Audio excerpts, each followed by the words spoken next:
Beautiful. Welcome to this episode of Aperitif Podcast. Today we've got Chef Aiden Byrne with us from Lily Restaurant in Knutsford, alongside lots of other accolades in your career, and we're going to discuss that today. But we're going to share a glass first. We're going to have a glass of the new sort of champagne within your new restaurant as well, which is great. So, Aiden, welcome to the podcast. Thank you for having me. A pleasure.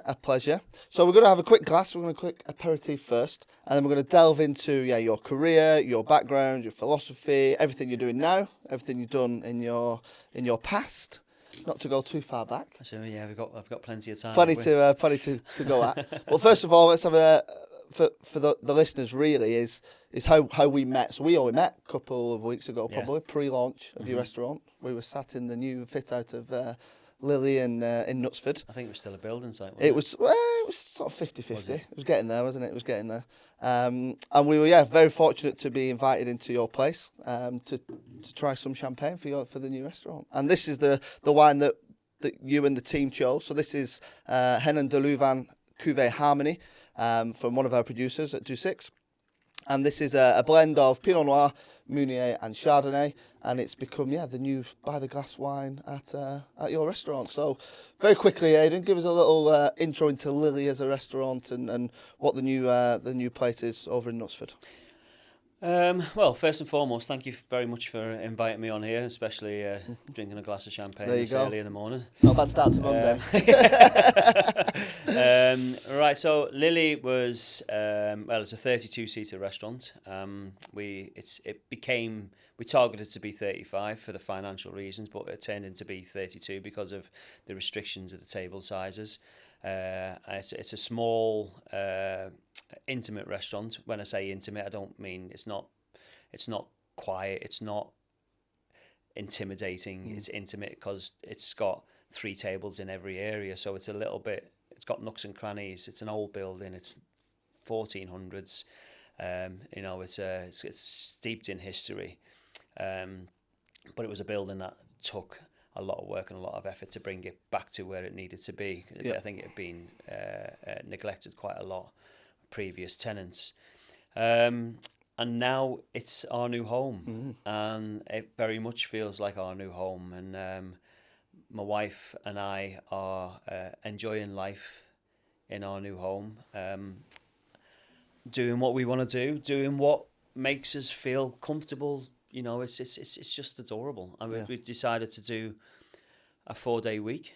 I'm 52 now, so it was a lifestyle choice. I could have gone after the closure of the church green after 17 years. I could have gone in multiple directions, but we chose to do what we're doing and run a small 32-seater restaurant. And I needed support. Yeah, I needed to make sure I was able to attract the right calibre of staff, and I needed to make sure that it was sustainable, both staff-wise and with its longevity as a business. And I've met your team, and your team are great. Nice.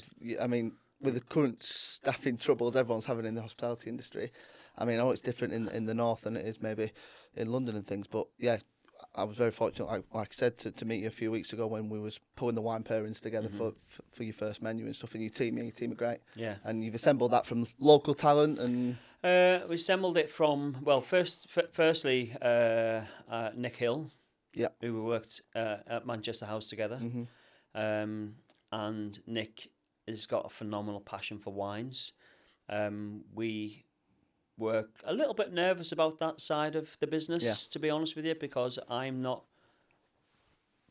something you've had the experience as knowledgeable as what Nick would be, and neither would my wife be. She'd openly admit that. So we needed to make sure that we had the right person in place, but we also didn't want to have a sommelier as such, because that's from not a classical us. Point of view. We don't want that sommelier level of intimidation, and you know the word fine dining makes my wife cringe, which is understandable, and that's been my career. Yeah.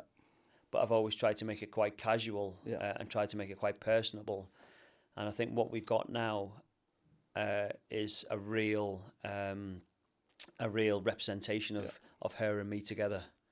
I think everything that's happened in our lives, the path that we've taken has, very much led us to this picture perfect moment of being able to showcase our desire and our love for the hospitality industry. And, it might sound like a cliche, our biggest ambition is to make people happy. Yeah. And I mean that from the bottom of my heart. And, I've been through tough times. Yep. We've all been through tough times, both professionally, financially, emotionally, personally. It's been a tough ride. Yeah. The last 30 odd years hasn't been easy, but I love what I do. And that was why I was adamant not to go down the corporate road. Yep. And I was adamant to open up a small restaurant which really showcased what we're about. Yeah, definitely.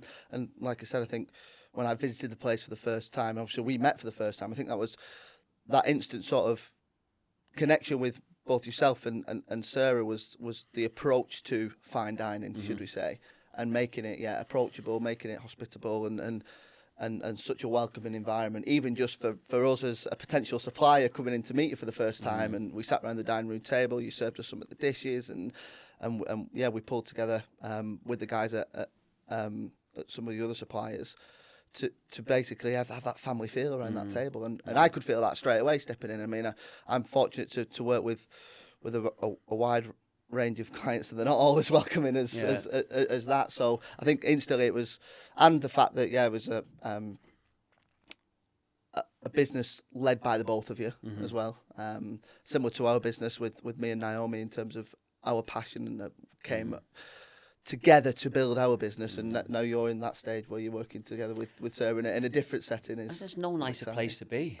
I agree. There really is no nicer place to be. And Sarah has the phenomenal, I'm sure Naomi does with you, has a phenomenal capability to bring me back down to earth. Oh yeah, 100%. And but also at the same time, I believe that my contribution to the business has elevated us to where our aspirations are.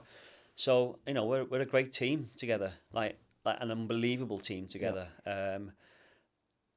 Part of that you almost take for granted, because obviously a team in a marriage is one thing, but a team in a business is something completely different, but very similar at the same time. And I think we've got to a happy place now where we know where our dreams and where our path is leading to. And we don't talk about things like, let's behave like this because we might have a food critic in, or we might just, it is what it is. You are, yeah. Exactly. I'm past that point in my career now where I'm not really worried or bothered. We've had 3 tables of one in over the last week and a half. You're not and it's just, it is what it is. Back then, a few years ago, 10 years ago, I would have panicked like hell. Yeah, here's a booking. Yeah. God, I would have done the research on them. I would have check the email address. Yeah. But now it's just like, it's what it is. Yeah. And you know what? It was just a guy and a woman just out enjoying themselves. There you go. And so what? So what? And I love that. And I that's what I love about the restaurant, because we're not going to change for anybody. And that was a nice thing about doing what we're going to do is we're going to change the menu every month. Yep. Which is not easy. No. We're working on dishes for February's menu already, and we've only been open 2 weeks. We've got December's menus, obviously. And that's how far you got to plan in advance for these menu changes. Yeah. Is that mainly from a supplier point of view, or is it mainly? Yeah. And the dishes, the customer journey, the staff's knowledge of what it is we're about. I need them to buy into it way before we even go live with it. And I was a nightmare changing dishes on the day. Yeah. Reprint the menus at 10 to 12. It's like my wife used to go absolutely ape shit at me. But now it's just like, I've got to learn a whole new world of discipline when I'm changing the menus monthly. It's the wine pairings, exactly. All of it. It's got to come together. Yeah. And, it takes time in advance. It does. To put it in. Yeah. So tomorrow we're doing the cook off for the December menu, which is so we've got so that's a week and a half in advance. And then obviously the Nick's got an idea of what wines he's going to be serving with these particular dishes. So the cook off and a photo shoot. So we've got some stock images. Will happen a week and a half before the menu even goes live. And January. There's a hell of a lot of work into that menu change, isn't there? Absolutely. January menu's already written. When we haven't even gone live with the December menu yet, and now I'm working on the February menu.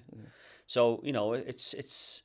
You don't realise how much goes into it, really. I mean, and especially from my point of view, from the outside looking in, I've never worked in a kitchen, never worked in a restaurant. Do you know what I mean? Our business has evolved from a pure passion project, and we've learnt the hospitality sector in the last 3-4 years. But those real details and intricacies, even from a consumer point of view, wouldn't necessarily see, how much goes into that menu change monthly. And I mean, some people are changing the menus, daily based on produce and all sorts of things. And it's crazy, isn't it? It's hard work. And I get customers because one of our desires is for me to deliver as many dishes as possible, so I can give the customer the level of, right, he's out the kitchen.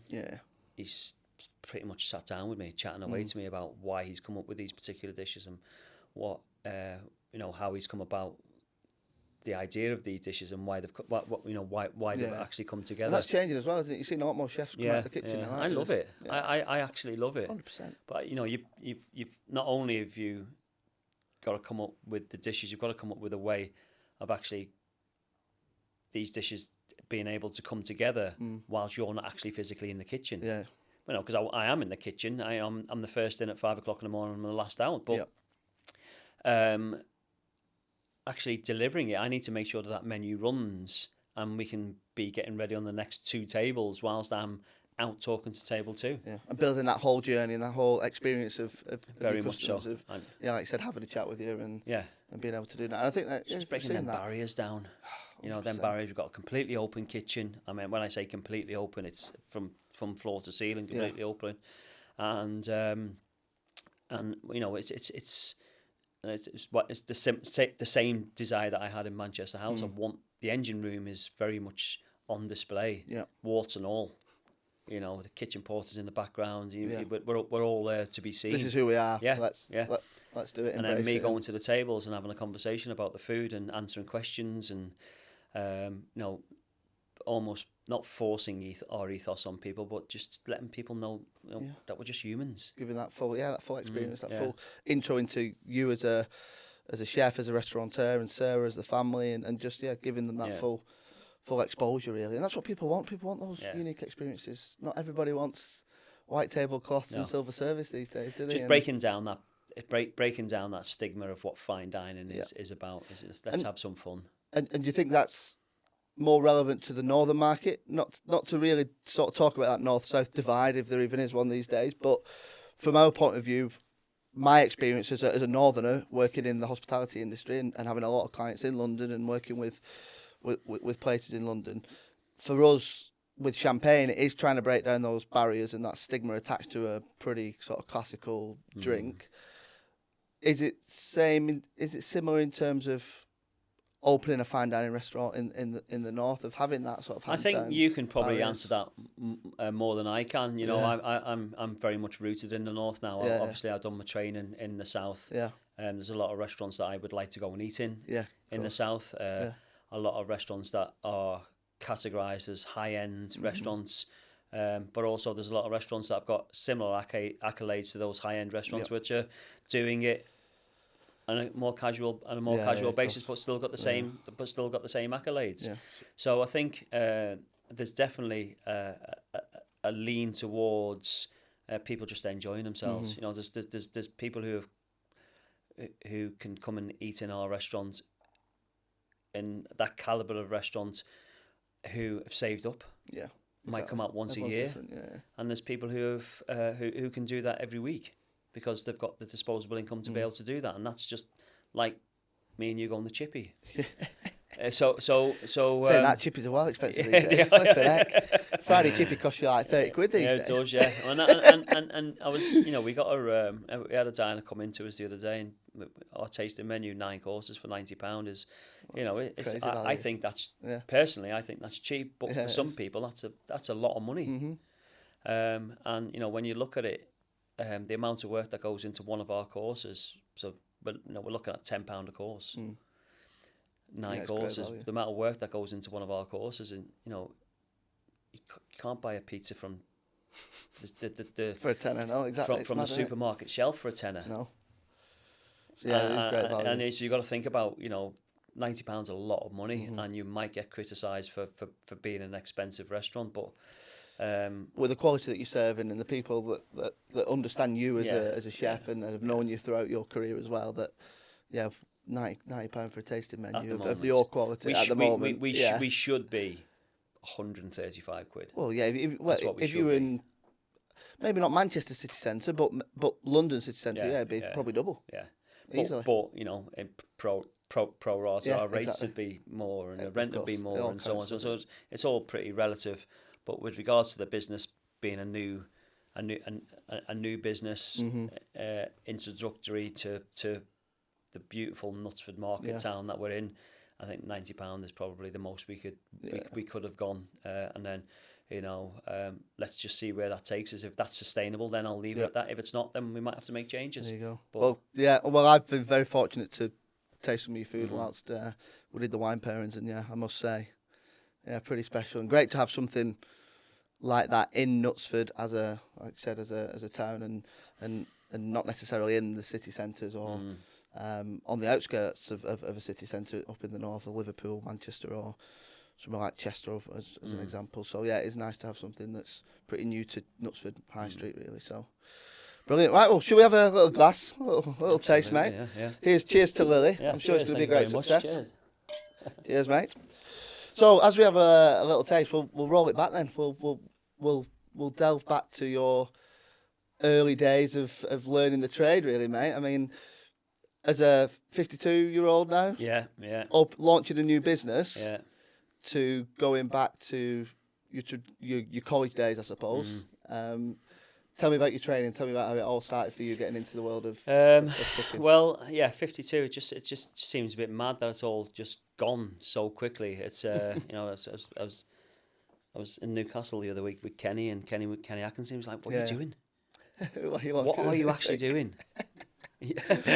And I keep on asking myself that question, but I'm having more fun now than I've had in a very long time. And going back to being a young lad, I knew I wanted to cook when I was 14 years of age. There was one particular person who inspired me, my cousin called Alan, who everything he'd done I just copied. Right. He chose catering in school. I followed him, and then did it. that was when I fell in love with it. I was in a classroom full of girls with aprons on, pinnies they were called back then, and I just thought, I'm good at this. I can do this. So you felt like you had that natural talent straight away. It just felt right. Right. And then so I pursued a career in that. Ended up going to college, a place called Roby College in Huyton in Liverpool. And my college lecturer was a guy called Dudley Belshaw, ex Dorchester, ex Anton Mosman, a proper disciplinarian, and was he local, or was he? He was a St Helens lad. Right, okay. Yeah, so there wasn't really much that you could get away with. If you were late, you were scorned. So it wasn't like somebody just coming from London to try and teach these up and coming Scouse sort of no, not young at all. lads and young girls. It was somebody from the area that you respected straight away because you could relate to him. I was scared of him. Yeah, I was petrified of him. In a good way, or in like very much so. I just wanted to be him. Yeah, fair enough. That's when we all had to wear, tall, starched hats in the kitchen and neckties, and it was proper. And I think that back then, the late 80s, early 90s, it was there was only one real route for a young lad like me, and that was to go straight to London and go and work in a big hotel. Yeah. And that was just the way it worked. And so when left college, flying distinctions and credits, and this guy was just perfect for me. But before I go to London, he put me on a placement in a place called Stanleylands Hotel in Wilmslow. Right, okay. And the Belfry Hotel in not too far from Knutsford. Not too far from Knutsford at all, funnily enough. And it was a 2-week placement, and I walked into this kitchen, and it was a hotel kitchen, and they were doing functions, they were cooking for fine dining restaurants, they were doing breakfast, lunch, dinner, afternoon tea. It was a well-oiled machine, you know, and there was a fish chef or a fish section, which you just don't see anymore. There was a butchery section. It was amazing, and it frightened the life out of me. But at the same time, it was like, yeah, as a 16-year-old lad going into that. This is where I want to be. This was amazing, and it's the head chef there, executive chef guy called Ian Donald, who's still a very, very close friend of mine. He was at the launch of the restaurant only a couple of weeks ago, and I still have the fear when I see him now. it still gives me them butterflies. Yeah. But then back then he was this really, I wouldn't say aggressive. He was just this highly driven Scottish man. Yeah. His wife's French, so he was screaming at people in French with a Scottish accent, and I just I want to be that guy. Wow. And that was it. Scottish accent. It was intense. Anyway, so I went there every weekend, worked for free at weekends. So this was a placement from college, work for free, learn a little bit of the environment. Went from Kirby to Wimslow on the train every weekend. They put me up in the staff accommodation, fed me, so I didn't need any money. They paid for my train fare, which was just perfect. That wouldn't happen this day and age. No, of course it wouldn't. No, 16-year-old getting on the train, staying over it. Yeah, and not getting paid anything. Not getting paid. It just wouldn't happen, would it? No. So after that, you know, my college lecturer was like, right, you need to go to London. So that was it. I got on the train, 18 years of age, went to live in South Kensington, worked at the Royal Garden Hotel. There you go. In a world which was completely different to me, to the world that I know. And arrived in this hotel, and it was like a factory. It was, in my eyes at the time, it was huge. Yeah. It was overwhelming. There was bodies everywhere. There was screaming. There was shouting. The pot wash was bigger than my bedroom. Do you know what I mean? It was huge. Anyway, it was very much, one thing that really sticks out was very much still the north-south divide. Right. You know, there was no foreigners in the industry. Yeah. You know, I think it started, the Australians started coming in, the French started coming in, the Eastern Europeans started coming in, and then that's, you know, continued throughout the years, and it's become better for it, in my opinion. Yeah. But they're very much in situ then was that you're a Scouser, you're a Northerner, and you've taken one of our jobs. That north-south divide was very much in effect. Right. And it was... so what year we're talking here then, roughly? 92. 92-ish, right, okay. 92, yeah. Before I'm born. Yeah. Cheers, thanks for that. Just to let you know, mate. It's time for me to leave. Right, so... And that was tough. Yeah. It was really tough. So basically that intimidation straight away of who's this Northerner coming in, who's this Scouser coming in. Yeah, it just didn't want you to succeed. Yeah. Right, okay, fair enough. It did not want you to succeed. Tough environment. And you know, I started off in the brasserie making sandwiches, and then slowly worked my way up to the fine dining because somebody was sick and I expressed an interest. Got in there, and then even more so, they didn't want you in there because you've taken a fine dining spot. Yeah. Which is the creme de la creme, everybody wanted to. This is it. All the chefs wanted to be up there, and somehow I ended up getting up there. And I think after about 6 months, my whole world was completely shattered because we were doing a big deep clean one night, and I went into the fridge, and my job was to rearrange the fridge and tidy the fridge up. And I came out, and it was locked. No. And I was just like, bear in mind, we're on the 12th floor, and it was locked, and there's me banging on the door, so and I stuck in the walk-in, slept in the fridge overnight. Yeah. Fuck off. There's no one in there. Yeah. So, and that was it, you know. And on purpose. Yeah. Well, you presume. I just got up and left. I said I can't do this anymore. So you just walk. How did you get out? Well, the team came in the morning. And so it's just the morning after they're on opening and just open the fridge, and there you were. And there it was, freezing cold. And did they expect you to be there, or? I don't know. I don't recall. Involved in I just remember running away. Jesus Got my bags and left straight away, and ended up.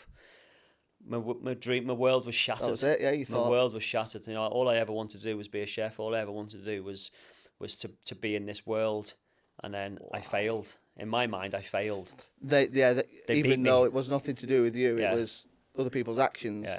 They made you think straight away. That's it. I can't yeah, make it in this industry. So it killed me.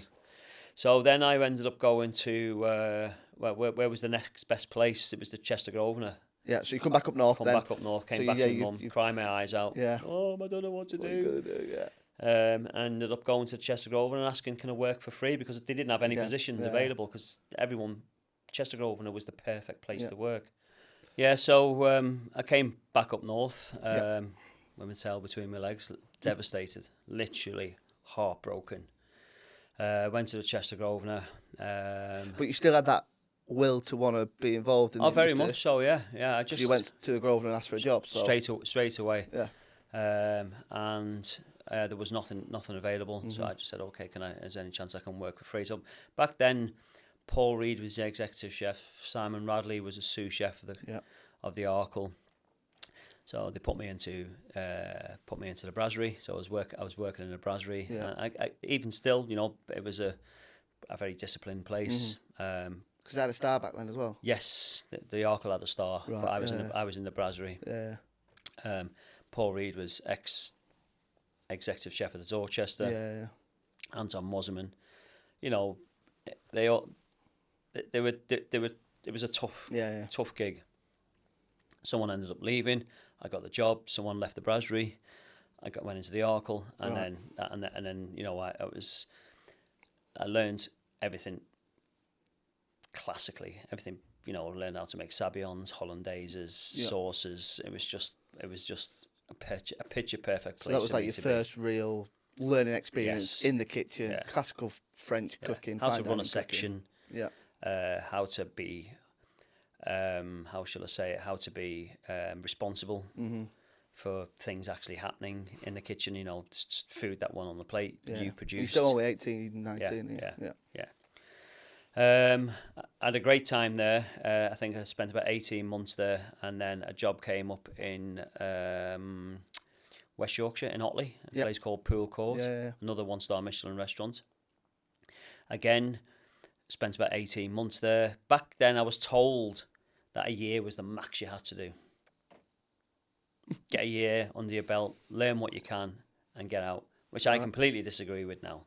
You know, I think you're looking at 3 years, really. I think anyone needs to spend in any one place to get a true Just to learn as much as you can from that one establishment, And then Pool Court, I think it was at that point I realised that I had something a little bit different than the run-of-the-mill chef. You know, even though I was only 20 years of age, the head chef used to get the older guys and the more experienced guys to come over to me, get Aiden to taste it, and it was so that. And what was that was slightly different? I don't know. I don't know. I think personality or your natural talent. I think it was the natural, palate, like what? The natural palate. Yeah. I could remember continuously over and over and over again what something had to taste like, and I was quite disciplined with it. What it should, what it should be. And it was fun. You know, I met some great people, but it was hard. You know, he was again another tough taskmaster, guy called Dave Watson.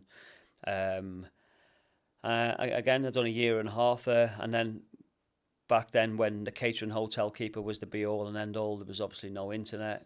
Used to go to the back to buy the catering hotel keeper, which was like, it was a big thick magazine back then. Now there's 2 or 3 pages. But it literally was. Sector. So the back there was loads of jobs. You used to just scan through it out of curiosity more than anything. And there was a chef de partie of a Michelin starred restaurant come up, and I was like, okay, I can do that. Yeah. Ended up going to Norwich, which was a trek. Right. So Flipping you're looking at 5.5 hours away down the A49. I think it takes 5.5 hours to get to Norwich, no matter where you are in the country. So from Liverpool, But it was amazing. Really, really enjoyed it. Arrived. What was the name of that place? Sorry, what was it? Sorry, the restaurant was called Adlard's. Adlard's, right, okay. So the gentleman who owned it was a guy called David Adlard. Yeah. He was an ex-chemist. Right. He was a sous chef in the Connaught, Michel Bourdin, when I had 2 Michelin stars, okay. old school, and set up his own restaurant. He was 52 years of age, There you and go. to me then he was like, it's really, really old guy. I still think I'm 21. There you go. Now you sat there Yeah. thinking, bloody hell, Yeah. is that what my team are thinking Well, of me? this is it. But Dave was, he was such a passionate person and so driven. He lived with his wife upstairs with 2 children. Very much a family-run business. The kids were running around the restaurant. His kid is now a baker called Matt Adlard, who's quite a famous Instagram. So it's running the family then. Which is bizarre because it was just this 3-year-old kid just getting in my way. But and David had to spend a lot of time with his kids upstairs, looking after his children, and they'd lost a Michelin star when I got there. So So you went there on the premise of working within a Michelin star restaurant, and then they lost it just before I got there. Just before, right? Okay. So it wasn't your fault. I actually I know it wasn't.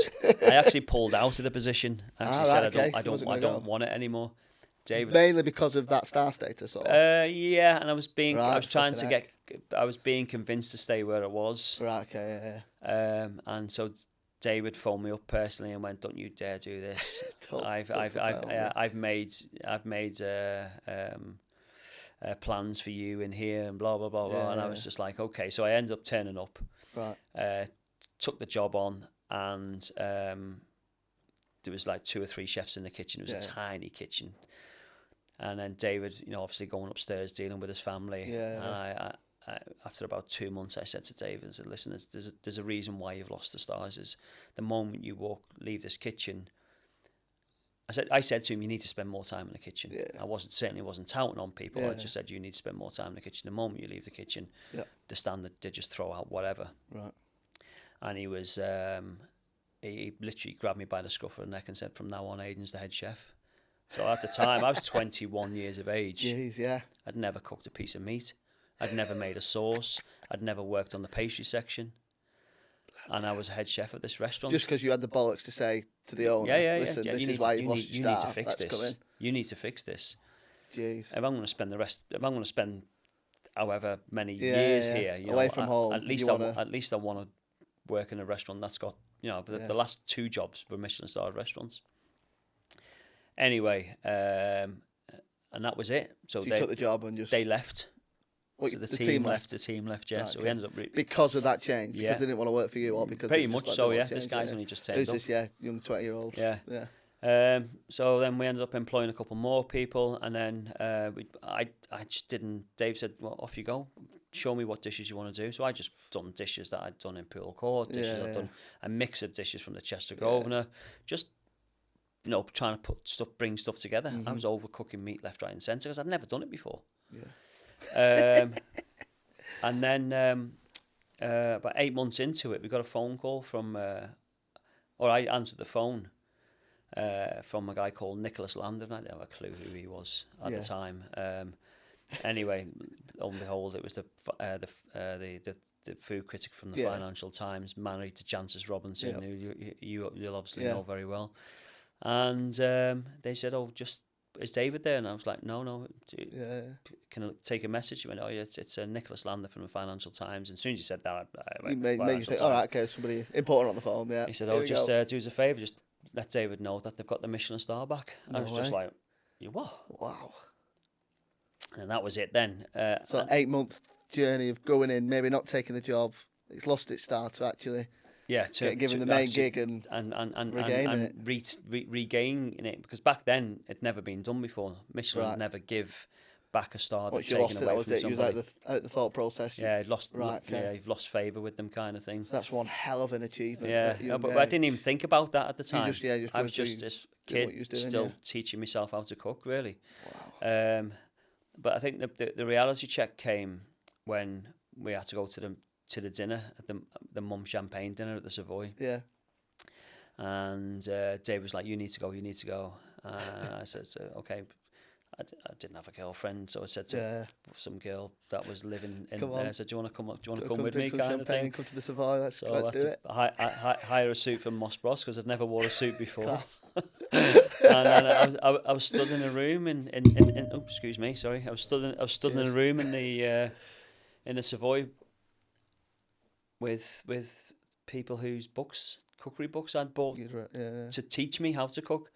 You know, Raymond Blanc was there, Marco Pierre-White was there, Michel Roux, Albert Roux were also there, and I was just like, my jaw was on the floor thinking, what am I doing in the room with these people? Was that like a realisation of, did you think then, like, as a young lad, I've made it, or was it like... No, not at all. Never. Shit, what am I doing here? Imposter syndrome type thing? Like, more to do, more, what the fuck am I doing here? I don't belong here. Yeah. Some kid from Kirby, this is not my world. I've been cooking for 3-4 years since this is it. College, yeah. Wow. And so I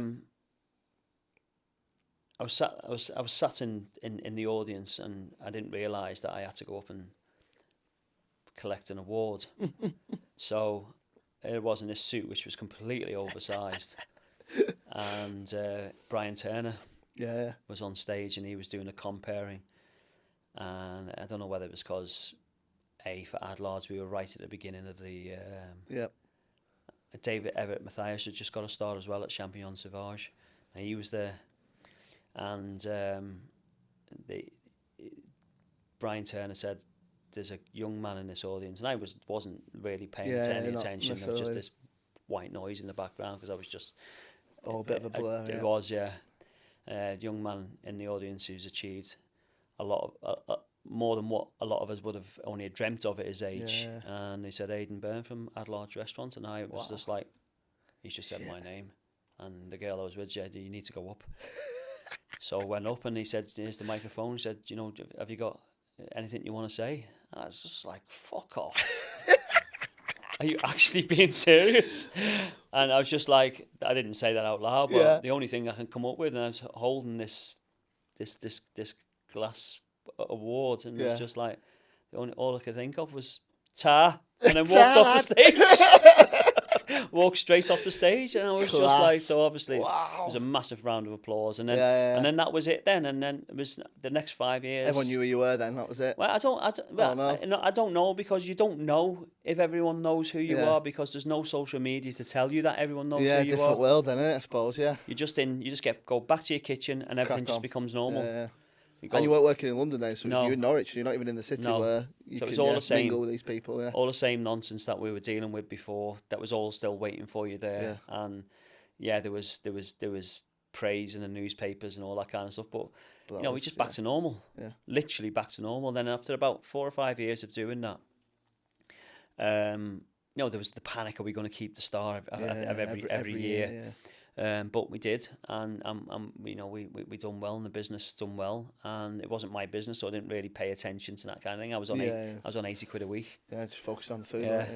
You know, that was a head chef of a 1-star Michelin restaurant earning £80 a week. It's just insane. You think about it. Wish you could pay your team that. This is it, But yeah, and then as I said, after about 4 or 5 years, I realised that, you know, I'd almost stopped learning. Right, okay. And I needed something else. I needed some more energy. I needed you've been the head chef of this place so long. Yeah. So I said to David, listen, it's my turn to go and have a look at what London's got to offer. Yeah, fair enough. Try it again for the second time, and hopefully, you know, it'll be hopefully a bit more don't successful. Get locked in any more fridges. Yeah. So I done a stint in. Well, when I say a stint, I've done a couple of stages in the restaurant by Marco Pierre-White.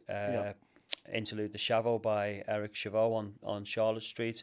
A restaurant straight into the thick of things there straight away. Yeah, well, that's where I wanted to be. You wanted to go, yeah. And because you've got this star and you've got that little bit of a reputation, it was a bit easy. Was it easier to get into those places or not? I think people had a bit higher expectation. Yeah. So I went into Terre, and that was rock and roll. Yeah. That was rock and roll. And I said to myself, this is where I want to be. This is different to what anyone else is doing. And how is it different than Pied à Terre? The food was completely different. The tempo was completely different. It was a bit more casual. Yeah, less classical. Within its approach. Richard Neat was an interesting character. He was a tough cookie. He was, and I didn't really get on with him that well. I think his expectation of me being this Michelin-starred head chef went against me a little bit. Already. Yeah, went against me a little bit, I think, and his expectations. And I'd never cooked this kind of food. You know, I was left to run the fish section on my first day in a 2-star Michelin restaurant. And he was... Anyway, I lasted there for probably about 6 months, I reckon, and it was a tough 6 months, probably the hardest 6 months of my life to date. And then I left again, ran away, went back to work for David again because it was my comfort. Right, okay. That was my comfort blanket. Done about 12 months back with David. So your second turn in London, you're thinking? Yeah. Well, I was unhappy with myself that again it didn't work out, and then I got a phone call from David Moore, the owner. Yeah. About 6 months later, saying Richard's gone now. We know you were treated a little bit unfairly, but you know there's a new guy, Tom Aikens. He used to work here before. Richard sent him to Le Jamin in Paris, and he's now come back to operate Pierre Terre as. Did you know Tom before the chef then, owner? No, I'd never met him. Okay. So I walked into the kitchen and there was just this little Jack Russell. That's all I can explain him as. He just ran at 1,000,000 miles an hour. And I thought, I love this guy. I absolutely love this guy. Yeah. But he was hard. He was harder than Richard in different ways. Yeah. You know, They've all learnt from all cut from the same cloth, haven't they? They're all they learnt are, from the same but places, you know, Richard was a bit of a head fuck, but you know, he was in your mind. Tom was just this kid who ran at 1,000,000 miles an hour. This 26-year-old kid who had something to prove. He wanted to knock Gordon Ramsay off his spot. He wanted to. You know, his ambition was to be the youngest chef to get 2 Michelin stars, and he'd done it. He did it, yeah. So you got the youngest 1 and 2 in the same kitchen. The same kitchen. Yeah, and we didn't really take it. No, we didn't even think again, about pre-social media, all that sort of thing. Now you'd be on the front of Vogue, exactly, and GQ and all sorts, wouldn't you? But it was just 1,000,000 miles an hour. You know, Tom was. We used to go to bed at 2 o'clock in the morning, and you know, you're back in the kitchen at 5, 6 o'clock in the morning. It was just insane. It's crazy. You know, there was no such thing as no work-life balance there. Is nothing. Just didn't exist, and it was fine. But it's too young as you wanted to. I had nothing else. Yeah, of course.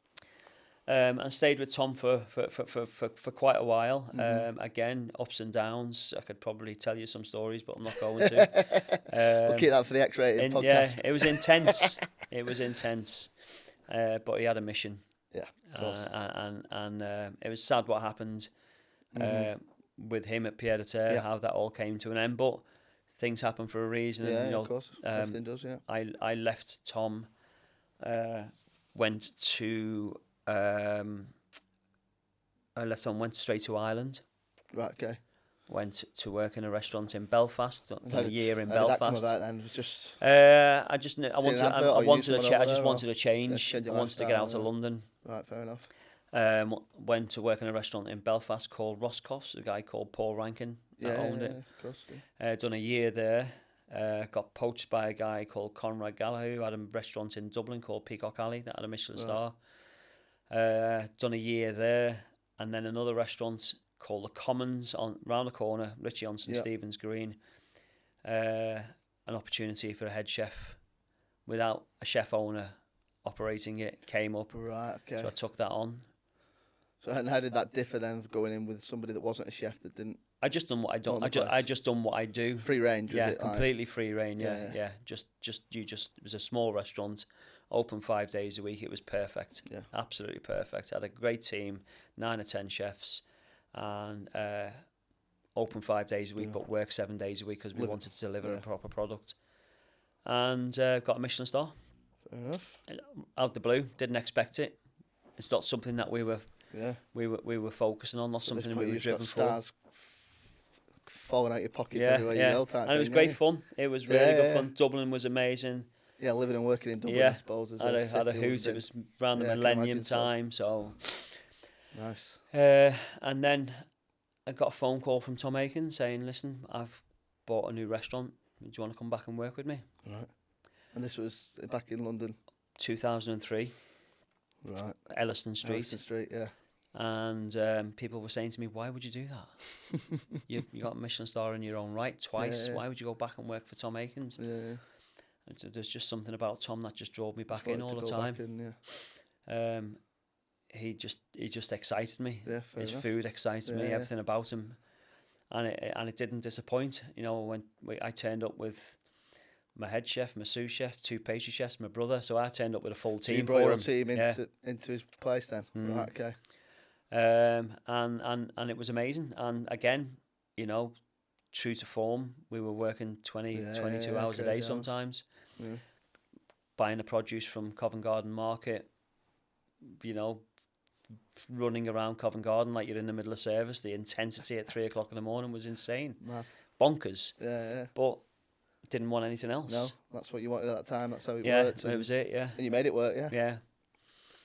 Yeah. So I've done about 5 years with Tom, and you know, he turned me into the chef I am today. I have so much to thank him for, and you know, thank you, Tom, if you ever listen to this. He knows that. He knows how I feel about him. He's a client of ours, Tom. Yeah. Well, I know his team better than him, but yeah, he's a nice guy. Really, really nice guy. But you know, at the time, you know, he's the kind of guy you wanted to hug and put a knife in his back at the same time. He was... Well, I remember going into Muse for the first time like 4 years ago as a young lad new to the industry, and I was like, shit. Yeah. Like, Tom Atkins is there, and because of obviously his reputation in the industry as well, and you look at it, you think, am I in this room with someone else? And then you have a chat, say hello. The rest is like you just get on like any other bloke. And you know what? And that's what the rest of them are like. Exactly. They're all just normal people doing normal things, and because they've made a name for themselves within the industry that you've come into, you automatically put them on a pedestal, which they, you know, and they deserve to be on that pedestal. 100%. They've worked hard to get there, but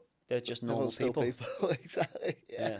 Still have a glass of champagne with them, like, do you know what I mean? It's still going to his place, and do you want a glass and they'll have a taste or something whilst he's running around, still running service, not running service, but prepping for service. I think so. No, fair enough. So then you spent that time there, then, and then your next step from Elystan Street was Danesfield House. Yeah. So I'd done 2 years at a place in Marlow called Danesfield House. I was asked to do it by one of Tom's friends, a lady called Anushka Hempel. She asked me to be the executive chef of this hotel. I'd done it. Tom gave me his blessing. Yeah. We got 4 rosettes. It was a great time. We were running a hotel and a fine dining restaurant at the same time, which was tough. Yeah. And then the Dorchester gig came along. Right. They came and asked me would I like to be a head chef of the grill in the Dorchester. Yeah. And you don't turn the Dorchester down, do you? You don't. No. 5 years doing that, and it was amazing. You know, that was quite a catapult for me into the world of media. Yeah. You know, we had around the era when you started to get requests for TV work, television, cookery book. There was named chefs who were coming into the restaurant to eat. Yeah. You know, and I was shitting myself. Yeah. You know, why are these guys coming into our and the restaurant at the time was the decor and the Dorchester grill was fucking hideous. Yeah. But these people were coming in to eat to eat, and we were getting good reviews from the likes of Faye Mashler and Jay Rayner, and it was great. So you know. So I think I was cementing my position within the industry. I think people respected me because I'd put up with Tom when he was at his toughest. And then obviously got off to do my own thing at the Dorchester, and you know, I very much did put my own stamp on it.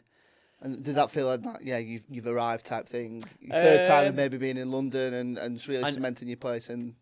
Earning a decent salary, I lived in Chiswick, bought a house. Everything was great. London now was not as ugly as what I initially thought it was. So then, 5 years in the Dorchester, and you know, the Dorchester had more money than they knew what to do with, and they'd done this marketing campaign, and they put this image of me from the floor to the roof of the Dorchester, which was 8 stories high. This image of me with this model hanging off my leg saying Aiden Byrne's arrived at the grill Dorchester, and I was just every day going. It was up there for about 6 months, and every day because they were doing work on the side of the building, and there's a big scaffolding thing, and they put this big awning up on the So they put you up to cover the scaffolding. Looking at myself on Park Lane. Jeez. Probably the most wealthiest street in the country. Yeah. Couldn't even afford to buy it on Monopoly. No, never mind. exactly. And then I got asked to do a TV show with, I can't remember what it was called, Market Kitchen, I think it was called, with Tanner Ramsey, Right. Gordon's wife. Yeah. And she said, she introduced herself, oh, you're the guy on Park Lane, You're aren't you? the guy with a big, massive I said, poster. my kids sit in a taxi and go, Mummy, why is Daddy not up there? Ah. And that was then my claim to fame. Do That's you know what I mean? Yeah, not being the youngest person to have a Michelin star, but being not knocking Gordon Ramsay off. Asking the kids why. Yeah, a massive poster on Park Lane. So then after that, then other work started coming in. You know, the TV work started coming in. That's like the equivalent of going viral this day and age, isn't it? Of exactly. Something just clicking and going, boom. Yeah. Here we go. It all takes off from there. So there was a publisher that saw the picture. They came in and said, "Would you like to write a cookery book?" At the time, I was just like, "Are you joking? I haven't got enough material." Yeah. Phoned Tom, told him. Tom said, "Don't be stupid, Aiden. The moment you start thinking about it, the moment you start probing your back catalogue, you'll realise that you've easily got 100 recipes in there."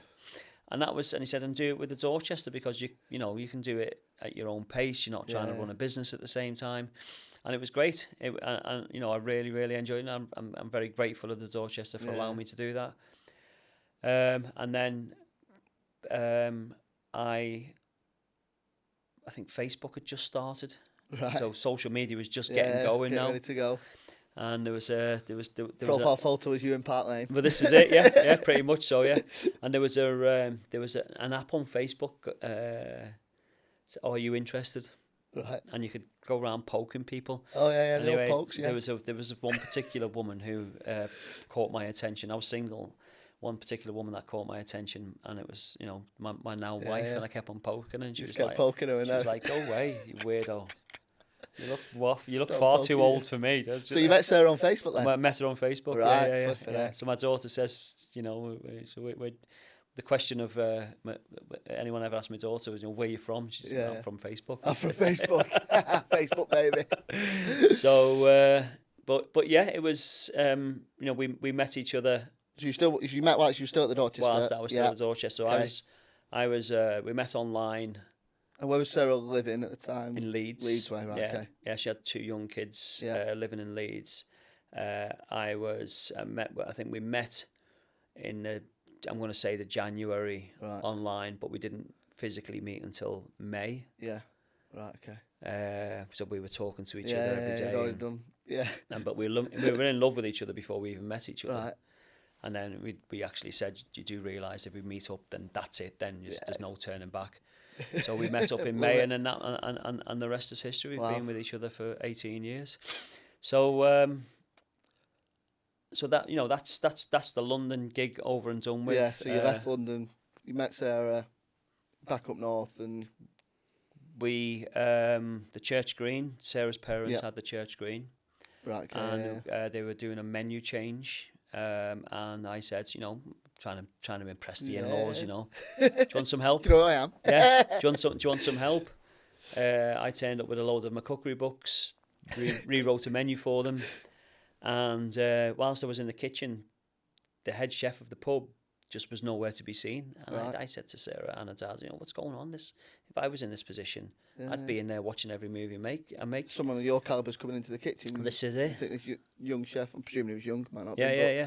Young chef, what an opportunity, but just wasn't interested. And I said, I pulled him in and said, listen, if I have this opportunity, I'd be all over it. And I'd give my right arm for something like this. And then we actually said, well, should we do it? Should we take it on? So we ended up buying the pub off them. So you bought it instead? Yeah. So we ended up buying the pub off them. I left the Dorchester. Yeah. Moved into the pub with Sarah. Right. So we literally, so this is me. So I literally jumped into a relationship, sold my house, left my job in the Dorchester. Wow. Moved, opened the business. Yeah. Took on 2 kids who were 2 and 3 years of age. I'd never been a parent, and all within the space of a month. Wow! And it was just intense. And we just said, right, let's just make this work, and it did. Well, if you could deal with Tom Aikens, you could deal with that. Yeah, mate. well, this is it. Yeah. So for the first 6 months, we lived upstairs, which was hell. Yeah. You never get So any you just sleep. lived above the pub, and Yeah, that was never get any sleep. And then very quickly, I think we moved in on the Monday, the 3rd of November 2008, I think it was. Yeah. On the Saturday, on the Friday, so we'd done our first week. On the Friday night, I got a phone call from a publisher, because my book hadn't long been out, saying, what time are you in London tomorrow? I was like, what are you talking about? He said, well, your Saturday kitchen. So I totally forgot all about it. Everything that was going on. Yeah, you just forgot that totally you'd been booked forgot into about do it. Saturday Kitchen Live. So we had to get in the car. Jesus. We got to London by 4 a.m. Wow. Had an hour's sleep, got to the studios, done Saturday Kitchen. Bear in mind, we hadn't done any marketing behind the church screen. We hadn't done anything at all. And then we went live, and the moment we said the church screen in Lim, that was it. The phone just went ballistic. Wow. So, my kitchen was a bank of microwaves, a 6-burner. Yeah, you just bought this pub and a 6-burner oven where only 2 of the burners worked, and the oven door fell off as you opened it, and a Coca-Cola fridge was my only fridge. It was an interesting journey. Yeah, you've gone from the Dorchester to this pub, and you've gone live on primetime TV, and then all of a sudden, the phones have gone off. How do we deal with this? My wife's brother's on the phone, go and get yourselves back here now, the phone's gone ballistic. So we just jumped in a car, sped back to we were going to stay in London on the Saturday night. Yeah. Sped back to Lim, went to the supermarket, had to buy a load of chickens and a load of stuff for Sunday roast, because we were doing 6 covers a night. Do you know what I mean? It was a Saturday night. I'm not going to get produce from anywhere. Wow. And that was it. And then the TV career took off. Great British Menu came in, so I've done that 4 times. I was doing lots of different things. So that was Great British Menu at the early stages of it being on BBC? Or well, yeah, because I think it was like series 5, I think. Yeah, so I think Marcus had just become a judge. Yeah. I went up against Nigel Howarth and a guy called Johnny Mountain. That was an interesting one. And no, that was when... Are they still an iPlayer, these now? Oh, God, the Johnny Mountain one, you need to watch that one. I'm going to watch that back. And that was when I started building relationships with the glitterati of the restaurant world. I still, speak to Marcus Ware now. I never worked with the guy, but, in those circles, you meet people. I think series, the 3rd time doing it, I was up against Tom Aikens and Daniel Clifford. That's full circle. And that was just like, this is surreal. So then I felt like, it's a serious show, isn't it? I felt like serious it was chefs, then, yeah. I felt like I belonged as well, and it was nice because I'd done it like 3 or 4 times. Yeah. I felt like I belonged there. And I've met some great people over the years, and people who we still stay in touch. Yeah. And then we had to change the concept of the church green after about 3 years, because we were only busy at the weekends. It was a pub. Yeah, of course. It was a big pub. Yeah. With a lot of floor space. And those people that listening don't know Lim as a place. You're talking leafy suburb of Cheshire. Sort of Cheshire, outside of Warrington, sort of. But it was we took on a pub. Yeah.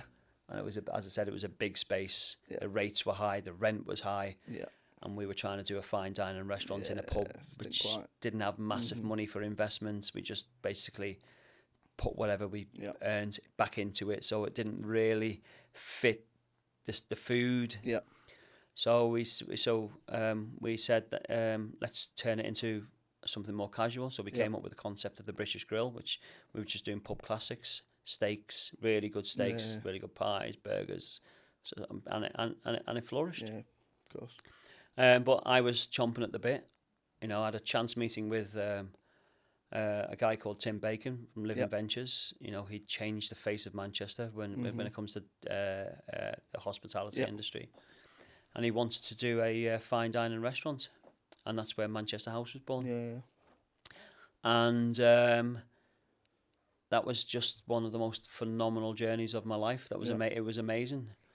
And I think we're talking what year now, roughly, when Manchester House was launched? 2012. Yeah, 2012ish. Right, yeah. And it was phenomenal. Yeah. It was phenomenal. Incredible venue, wasn't it? Just everything about it. Yeah. You know, Tim's passion, my energy, my drive, the concept of having an open kitchen. Yeah. Sort of before its time in Manchester, wasn't it? I mean, you look at Manchester now. Yeah. And compare it to maybe 10 years ago. 10, I 12 think years it was ago. definitely ahead of its time. You know, you're walking through the kitchen to get to the restaurant, and that is just completely unheard of at the time. And it was so much fun. It was hard work, but you know, we loved every second of it. Mm-hmm. And then unfortunately, you know, we ended up, you know, we unfortunately we never got a star. We had a couple of TV programs on the back of it, you know. What do you think's not to really sort of get obsessed with star culture, but from a Manchester point of view, like you look at it now, only one Michelin star restaurant in Manchester. You look at something like Manchester House, which you would perceive as being the perfect place for a star. What do you think that was that didn't?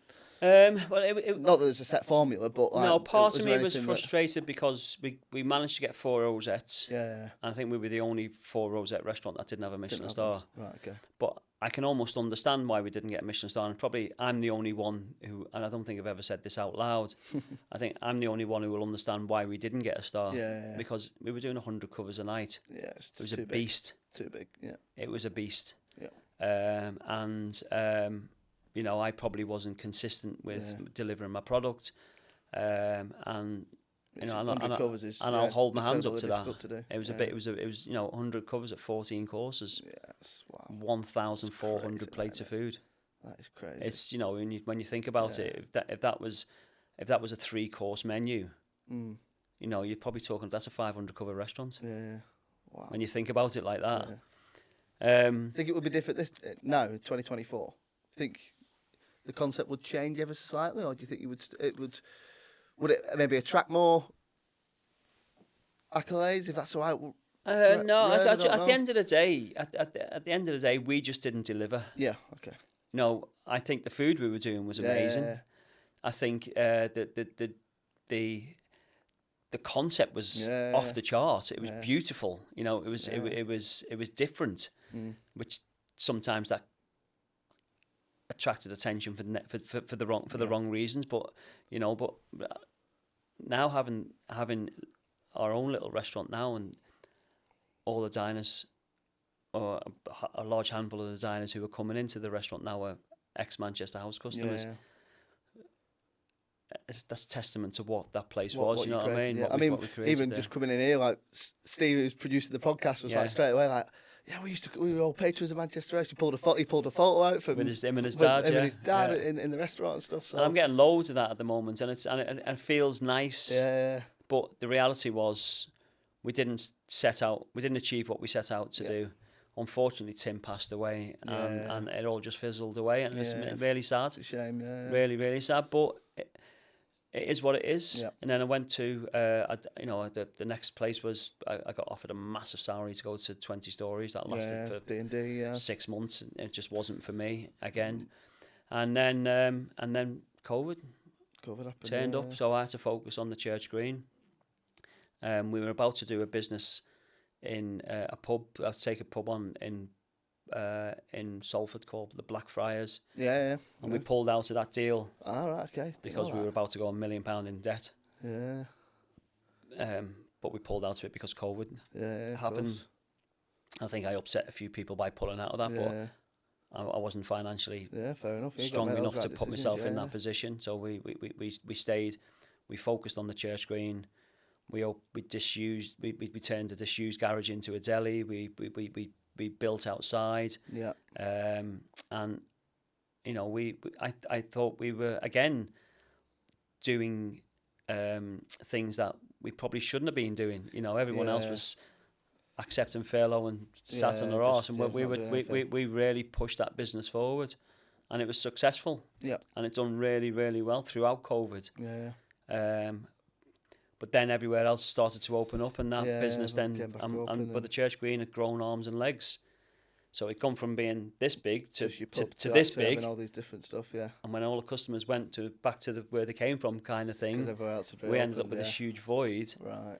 And all these staff and all these different areas that we had to man, And then the business itself just started to decline. And I think after 17 years of being there, we decided it came to its natural end, really. Yeah, fair enough. I mean, 17 years is a long time, isn't it? Yeah. I mean, we had some great times there. You know, we had some tough times, but we had some great times. And, my kids are very much Limites. They've grown up there. And then, once the church green finished up, did you know straight away Lily was the what's next thing? No, we were pondering on what to do, and my wife was dead against it, because obviously you're listening now, this current market now, you're listening to restaurants closing left, right and centre. It's like, why would you do it? Yeah, exactly. Why would you open up another restaurant? And the safety, the automatic go-to would be go and get a corporate job. Yeah. Go and work in a hotel, oversee 5 or 6 hotels, earn a great salary, and wind your career down at 52 years of age. Yeah.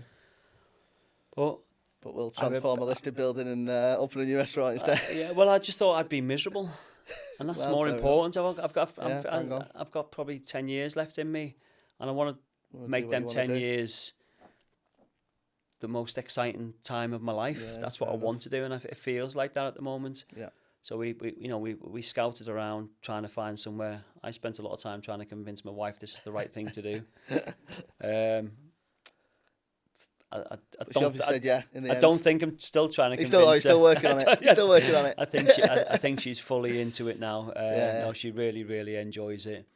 I think she was more apprehensive about doing fine dining as such. Yeah, as a concept. And I just said, listen, sweetheart, you just be you and I'll be me. Yeah, you be in front of house, you be you in You're the kitchen. mega at front of house. Yeah. People love you for what you are. You've got a contagious smile. Yeah.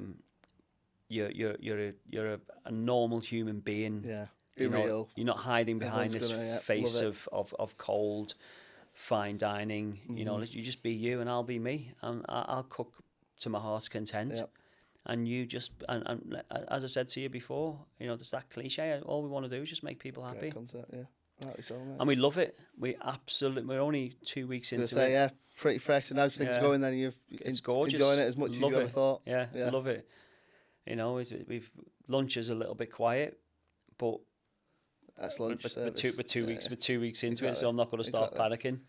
I like the idea of all the staff having 3 days off. Yep. Our ambition is to close 5 weeks of the year, 2 weeks in January, 2 weeks in August, and a week at Easter time. Yeah. We probably won't do January this year because it's such a brand new business, but and we've got some great supporters. We've got people who have been in 4 times already, and we've only been open 2 weeks. Flipping heck. Yeah. You've not changed your menu yet. No, we haven't changed the menu. Exactly. Menu. I feel a bit of a fraud explaining the same dishes to the same people. But so what's your favourite dish on the menu at the moment then? November menu. What's on the menu then? What's something that you think? Right. So obviously we had to open up with tried and tested dishes. Yeah. So you've taken stuff from your own from my back catalogue, and which are fine. Yeah, of course. They sit absolutely fine in this modern. Because I was nervous. Yeah. How's the scene changed? Am I past it? Am I gonna have to do go down the road of molecular gastronomy? I just thought, no, Aiden, do what you do. Just do what you do. People have loved eating for the last cook from your heart. 30 years, yeah. So at the moment we've got our main course is autumn lamb, which is about to come to the end of its tenure. We've got a scallop dish on, which I used to do at Manchester House, which is a pearl barley and a black pudding granola with like a Rioja distillation reduction, which I absolutely adore. Yeah. And we're getting some mega scallops, and I absolutely shit myself because I haven't bought hand-dyed scallops for a long time. Yeah. And I think back then I was paying £3.50 a scallop for extra large, and I was thinking to myself, God, that's fucking expensive. How do we make a margin on that? Yeah. And then so I phoned up. Actually, somebody got in touch with me. It was Ellis Barry who put me in touch with this guy who basically gets the scallops from Terre, brings them down to Anglesey and ships them over. And he said the £6 a scallop, and I went, fuck off. £6 a scallop. I said, are you having a laugh? he was like, Aiden, what's wrong with that? He was like, as if to say, that's the going rate. And I went, I'm not paying that, mate. And he goes, how many do you want? I said, I'll probably go through about 100 a week. Yeah. And he goes, all right, if you take 100, I'll give you them as such a price. I don't want to screw him over because everyone will be asking him for them prices. But everyone will want these prices. But it was. So I managed to get them down a little bit. So things have changed slightly. Everything's gone up by 25%, at least. But if they come into the new restaurant, they know that they're going to get your style of cooking, and what they maybe know and love from you, but also with that. Any sort of new twist of the hospitality, I suppose, isn't it, as well, of having you and Sarah together. Do you know what? It feels like home. Yeah. It feels like our front room already. Love it. And that's what I want. That's exactly what I wanted straight away. It felt like that when I came in. Yeah.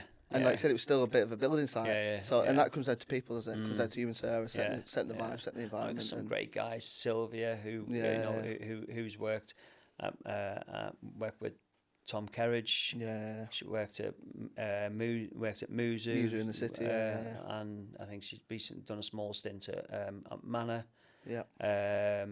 And Dylan, who was my head chef at the Church Green 12 years ago, he's coming to help. Come to help us out. We got some really, really good guys in there, so we're very fortunate. Great stuff, mate. And like I said, absolute testament to being able to turn such a challenging building and environment into, like you said, like your front room in your home. Yeah. And I've not eaten in there as an actual punter yet, but from just visiting the place and working on some of the wine pairings with you was just that homely feel, all sat around the table together, and great team, great people, great environment. And we stick to that. Yeah, no matter what, we stick to that. And we have to open up the restaurant half an hour later so we can all sit down and have something to eat. That's what we do. Love it. Yeah. Well, all the best with it, mate. I'm sure it's going to be amazing. And thanks for sharing all those stories from times gone by, mate. Yeah, so there's probably a lot more to tell. But, I bet there is, X-rated though, after a few more glasses of wine. So to finish, we've got a little segment on the podcast called Cellar 101. So it's a bit of a take on Room 101. Yeah. So basically, we're looking for what is your opinion on the industry today, whether it's a physical thing, whether it's a concept, whether it's an idea, whatever it might be, of something you would love to throw into Cellar 101, never returns, as never plays a part of the industry again type things. It could be controversial, could be not controversial, could be something that's popular that you think would, people might be a bit like, I'm not sure about that. Or so what are you going to throw in Cellar 101? There's been a few thoughts running around my head, but the one main thing that has became and still is my main bugbear is probably the lack of industry knowledge and skill set within the kitchen. I remember in Manchester House trying to employ a sous chef. Mm-hmm. We're paying him a good salary. Yeah. And for us, we used to buy in whole animals, pigs, whole sea bass, everything at its rawest form. And that skill set was so important to me, and it was just it was part of my DNA. I wouldn't dream of buying a 10-ounce steak. We'd buy in the whole animal. Yeah. And it was watching the fear on someone who was asking to be a leader within the kitchen when I put a whole sea bass in front of them. So you think is that coming from leaders within current kitchens not giving young people the opportunity to train, or is it young people not wanting to learn in that way, that hands-on learning? When the opportunity is taken away from them, because the idea for to run and operate a business now, especially multiple site business, is all about the margins. It's driving them wage margins down. You drive a wage margin down, then you've got to. What's the first thing to go? Chefs. Is the chefs? Is the labour force? Yeah. So if you can buy a steak in, or you buy in a fish filleted, then someone else is doing the work for you. So you as a head chef, you're phoning up your supplier and saying, instead of saying can I have 5 sea bass, can I have 10 fillets of sea bass? Right. Okay. So that skill set's just been stripped out of the kitchen. Stocks and sauces. Yeah. You can buy stocks and sauces already made. Yeah. So it's that's that sort of like centralised kitchen idea. Exactly, it's all disappearing. Maybe 5 or 6 groups of restaurants. Yeah. Won't name any names, but that concept of driving margins and because of that, the byproduct of that is It's young skill staff set. not having the It's been, skill set yeah, coming in. and that's what I love about what we do. You know, we everything from scratch. If we can't do it, we won't do it. Yeah.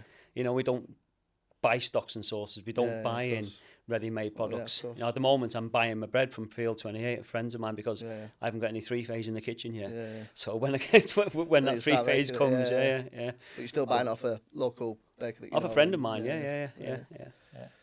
So in terms of throwing something into Cellar 101, it would be that concept of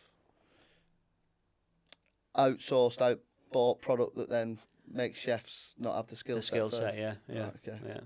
I think I can't really argue with that. To be Yeah. honest. I can't really. My argument, so to play devil's advocate, would be then, how are these places so successful? If they're opening new restaurants, is it because they're financed? Is it because different consumer? Then is it? So I would put that back to you. Then it would be, I'm running a business. I can replace X amount of staff with this, and the consumers won't know. How would they know? Well, they wouldn't. Yeah. They wouldn't know. But the reality is, the knock-on effect that's having to our industry is so detrimental. It's plain to see. I'm struggling to get skilled chefs. And everyone's saying that. Yeah. Everyone's struggling for right chefs. across the board. Yeah. And there's lots of reasons for that. This isn't the only reason for it. But when you need to start right back at the source. We're talking with, we might as well use this phrase as grassroots, because that's what this is all about, is maintaining the level of skill. You know, if it's like that now, what's it going to be like in 10, 15 years' time? Be the next generation of chefs coming through to. When you can buy chicken liver parfait and you haven't got to make it. Yeah. Or you can buy ice creams because you don't have to make it. The kitchens will just be full of people open packages and full of AI robots. Well, this is it. It's just sad. Oh dear, yeah. But there is a handful of chefs and restaurateurs who don't believe in that. Yeah. You know, who are trying to fly the flag, who are trying to deliver. Look at John Williams at the Ritz. It is off the chart, the product that he delivers. But it's our little independent restaurants. It's easy. That would be an easy fix for me. My margins aren't looking great. My wage margins, how I was always taught in business is for every £1 you spend, you've got to get £4 back. So the formula of 30 30 30 10, 30% cost of product, 30% overheads, 30% wages, and 10% profit, that's gone. That's long gone. The wage margins now, you're looking at 40. The wage margins now are 40%. Easy. 40% of everything that you get coming through the door goes straight to the wages, which is tough. Which is a tough decision to make when you're trying to make your business survive. But when it's done right, there's nothing better, is there? When the 100%, business model works, doesn't it? Yeah. And if I buy in that whole lamb, I'm putting braised neck on, or I'm using the cheaper cuts for the right reason. So it's just it's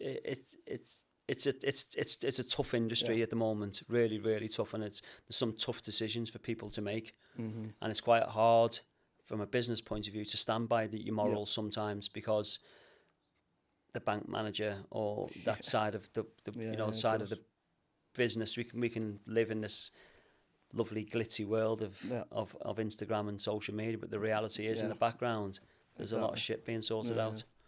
Fair enough. Well, based on that then, Aiden, I'm more than happy to put that centralised kitchen sort of idea, or that outsourced product into Cellar 101 on the pure basis of we can't let that skill set die within our next generation of chefs. So 100% I agree.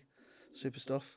Cheers. So to finish, I'm going to let you have a little glass, mate, because I'm conscious we've been talking. I'll give you a little spritzer whilst we play our final game.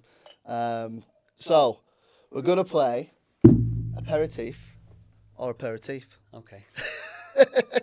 So in my northern accent. Interesting. Yeah, we're going to play. You might see we've got your aperitif, which is your champagne.